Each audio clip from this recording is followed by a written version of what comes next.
Hello everyone. Today we're going to talk about the chemistry of ice, where the most important compound of ice is water.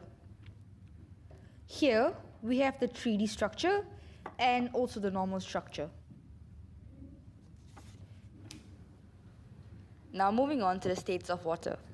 The solid form of water is ice. The particles here occupy a fixed position. Kinetic energy causes particles to vibrate, but the cohesive forces prevent the solid from breaking down.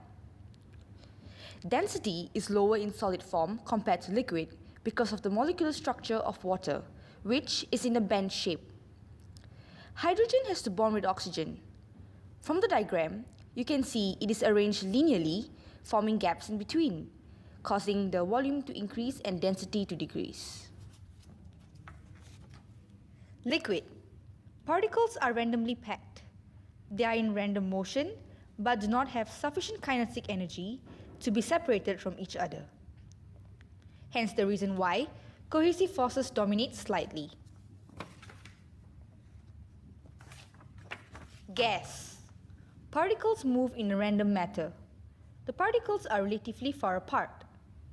Disruptive forces here dominate cohesive forces. For those who do not know what disruptive forces are, it is when particles are scattered and are made independent. Now, the bonds.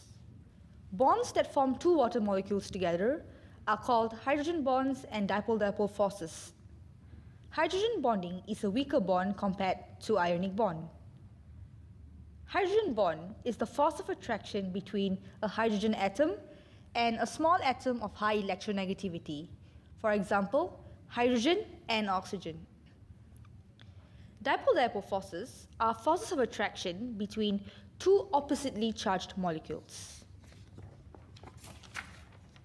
Physical changes, melting and freezing.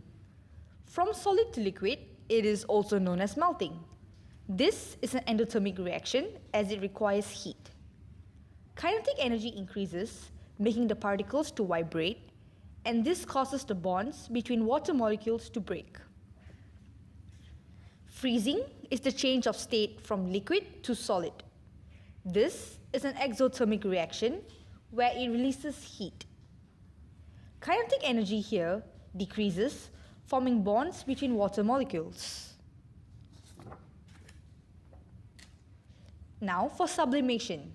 Sublimation can be divided into two: condensation and evaporation. Evaporation for sublimation is from solid to gas. It can happen at any temperature and in any condition. For condensation, it is the reverse process of evaporation, where it changes from gas to solid. Now moving on to the uses of ice. This is the fun part. Okay, so the first use would be to make your drinks cool, to reduce swelling and pain, or by starting a fire, which I'm not sure how, or also to prolong the food freshness. And that concludes it all. Thank you very much, guys.